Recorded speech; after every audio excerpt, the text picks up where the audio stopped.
à Djikando, le soutien des autorités régionales aux familles endeuillées après les affrontements meurtriers du 31 janvier. Une délégation a rencontré les familles ce matin. Image à suivre en début de journal.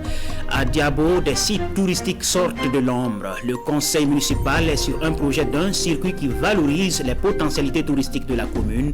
Vous verrez cela en fin d'édition. Ce sont les titres de ce 19h. Bonsoir à tous et merci de nous suivre. L'autorité administrative de la région du Sud-Ouest réitère son appel au calme et à la retenue suite à l'incident dramatique qui s'est produit le 31 janvier à Djikando où 9 personnes avaient trouvé la mort dans un affrontement. Une délégation a rencontré ce matin les familles endeuillées pour leur apporter la consolation et le réconfort. Oumarou Sagnon et bienvenue dans ça. Au moins 9 morts et plusieurs blessés selon des chiffres officiels, les autorités administratives du Sud-Ouest présentent leurs condoléances aux familles endeuillées suite à l'affrontement communautaire survenu le 31 janvier dernier sur le site d'orpaillage de Djikando. Ici, les messagers sont à Gawa.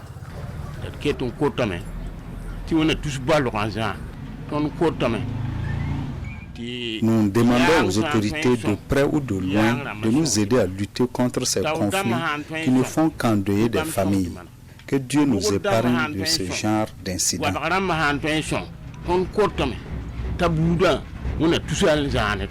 Parmi les 9 tués, un élève du village de Djikando, tout comme à Gawa, la délégation venue au nom du gouverneur Emmanuel Zongo apporte sa compassion à la famille éplorée et invite à la retenue.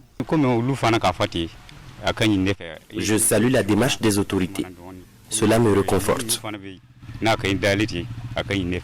Alors nous sommes venus exprimer la solidarité des autorités de la région du Sud-Ouest, la solidarité et la compassion du gouvernement. On doit retenir que, quelle que soit la situation, je pense qu'il ne faut pas se rendre justice. Et quel que soit le problème, nous retrouver quand même autour d'une table. Et on peut toujours trouver une solution. Sur ordre du gouverneur Emmanuel Zongo, le site d'orpaillage de Djikando est fermé depuis le 1er février dernier. L'accès interdit et ce jusqu'à nouvel ordre. L'Union fraternelle des croyants UFC de Dori était réunie en atelier hier dans la capitale du Sahel.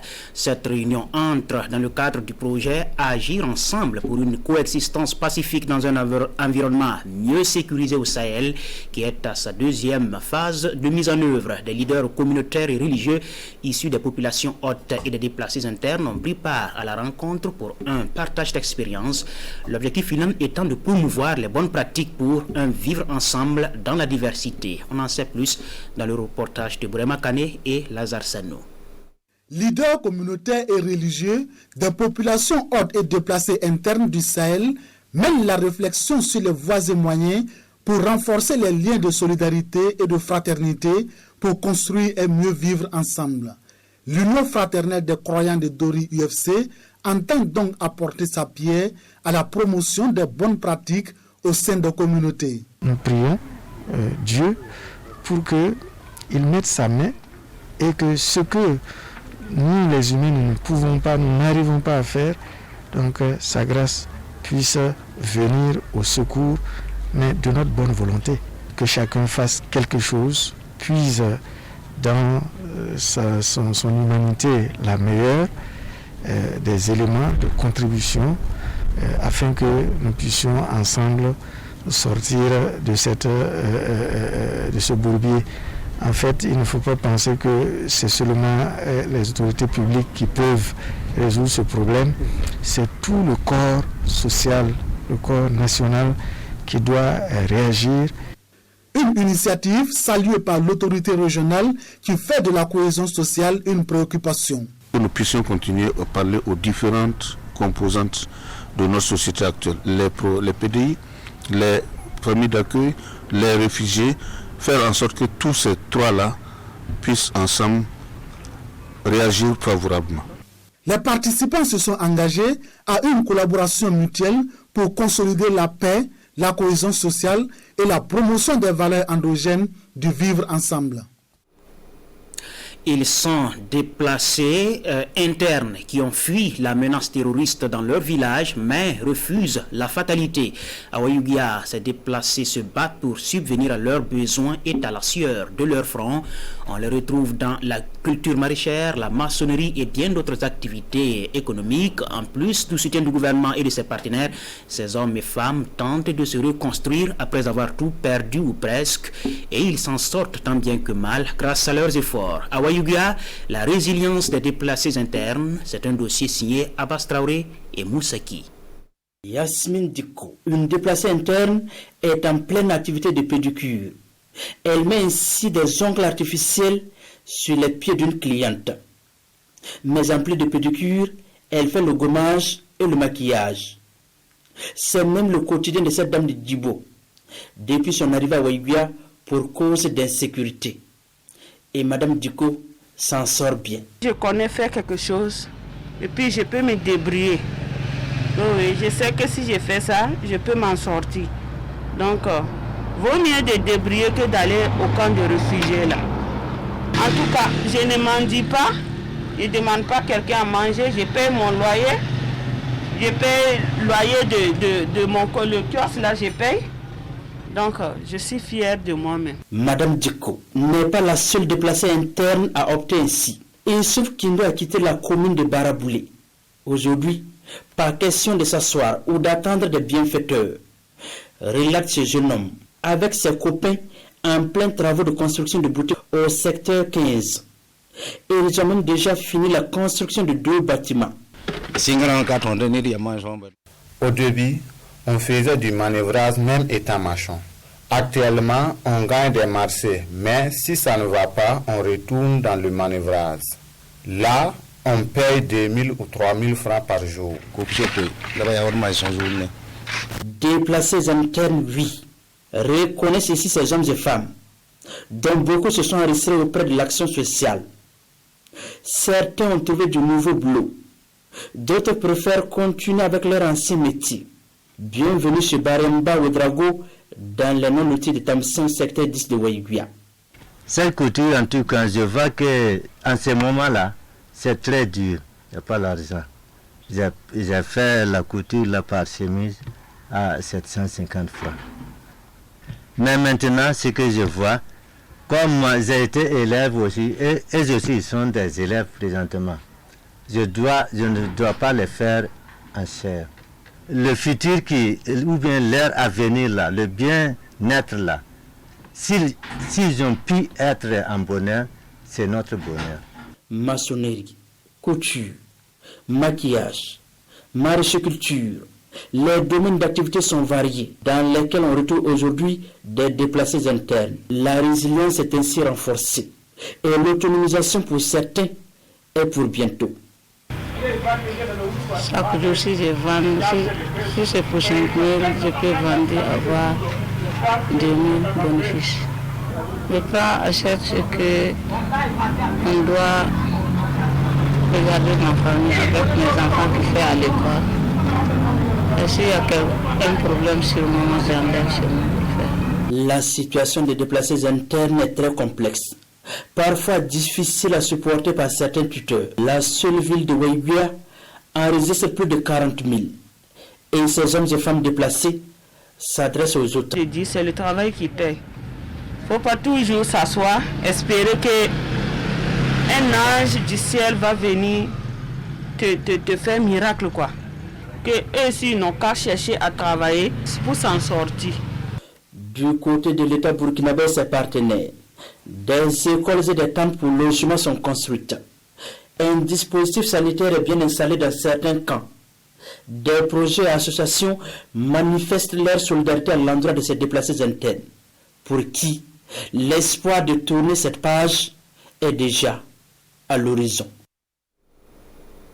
En finir avec la défécation à l'air libre d'ici à 2030, c'est le pari pour l'Office national de l'eau et de l'assainissement. Et à cet effet, l'ONEA et ses partenaires se sont réunis en atelier avec les forces vives de la commune de Dano dans l'objectif de susciter l'engagement des parties prenantes et ce à travers l'explication du processus FEDAL, un processus expliqué pour nous par Kassoum Tony et Christophe Da. Le processus FEDAL, la fin de la défécation à l'air libre, enclenché dans la commune de Dano à la faveur de cet atelier. L'atelier se veut un déclic institutionnel. Il s'agit pour les autorités administratives de la province du Yoba de découvrir les étapes de mise en œuvre de l'approche FEDAL et de s'engager pour l'accès universel à l'assainissement.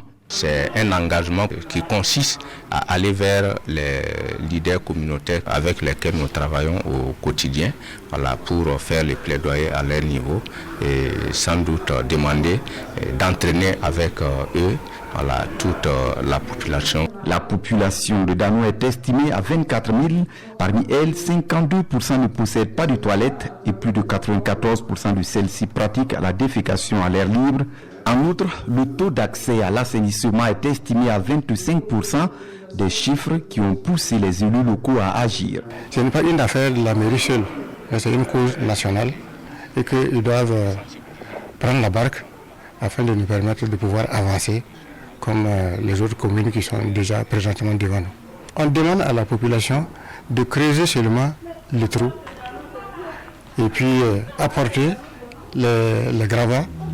Et puis, les partenaires s'occupent des restes pour pouvoir réaliser les latrines. On parle souvent du coût de la vie qui ne fait que grimper. Et il faut un accompagnement, effectivement, pour ces populations-là. Et c'est cet accompagnement-là que nous faisons à travers la subvention que nous accordons pour réaliser les ouvrages. La FEDAL est une adaptation au centre urbain et périurbain de notre projet, à savoir l'ATPC, l'assainissement total porté par les communautés. De 200 francs à 18 millions de francs CFA comme gain et du jour au lendemain, c'est possible en loterie et c'est ce qui est arrivé à Bapio Bationo, résident de Wahabou qui a joué à la Lonabé. L'heureux gagnant a reçu son gain le 2 février dernier et c'était en présence de Kassoumi Lego et de Ali Traoré. Reportage. C'est une première dans le village de Wahabou à 25 km de Boromo. Une cagnotte de 18 628 500 francs CFA décrochée à la Nonabé par un résident de cette localité. Avec la somme de 200 francs, Bapio Bationo, cultivateur de son état, a joué au quartier du 18 janvier dernier et voilà le résultat. Ça fait longtemps que je tente ma chance à la Lonabé. Aujourd'hui, j'ai été récompensé et je rends grâce à Dieu. Avec cet argent, je vais préparer l'avenir de mes enfants et financer un projet sur l'agriculture. Et c'est le souhait de la nationale des jeux du hasard. Investir la somme gagnée dans des projets pour le bonheur de la famille et partant de toute la localité. Il faut que aujourd'hui chacun sache que avoir un prêt n'est pas aisé. Et si avec 200 francs, vous avez la chance d'avoir 18 millions et vous retrouvez pauvre après, bon, moi je ne sais pas quoi dire. Donc tout ce que je peux demander à M. Bationo, c'est de prendre tout son temps pour réfléchir, pour mûrir des projets.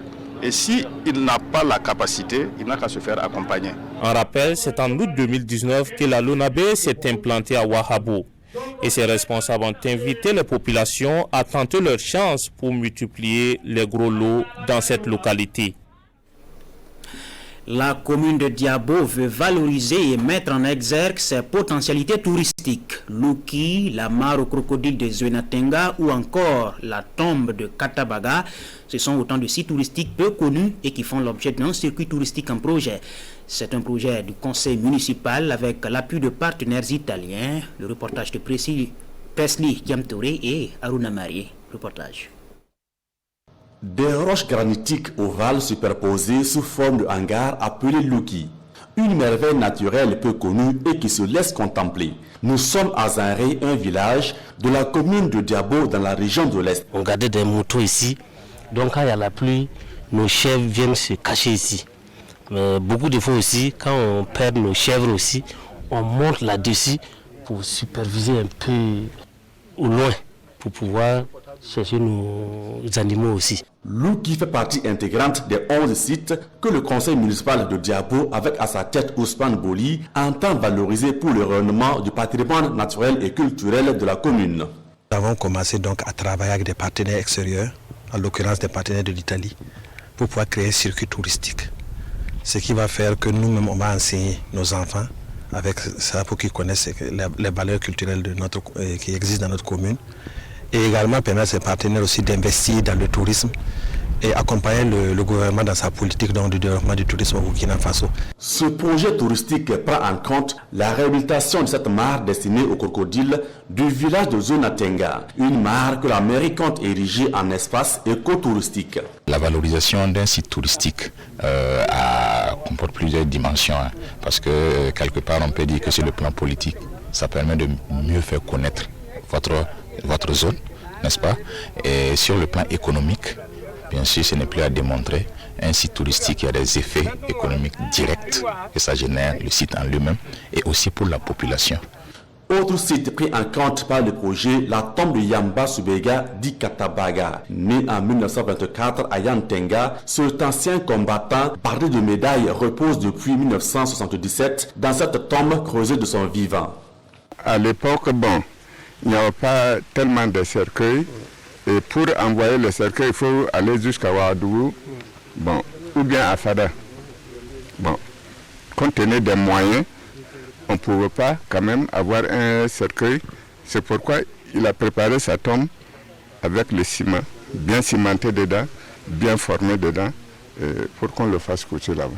Sur ces différents sites visités, le conseil municipal de Diabo envisage la construction d'infrastructures minimales pour leur sécurisation et leur visibilité. Et pour donner plus de visibilité aux actions du conseil municipal, Diabo se dote d'un nouveau site web qui intègre les nouveaux médias et les e-services. Autant d'innovations présentées aux partenaires afin de solliciter leur appui pour conduire à bon port ce projet de développement touristique.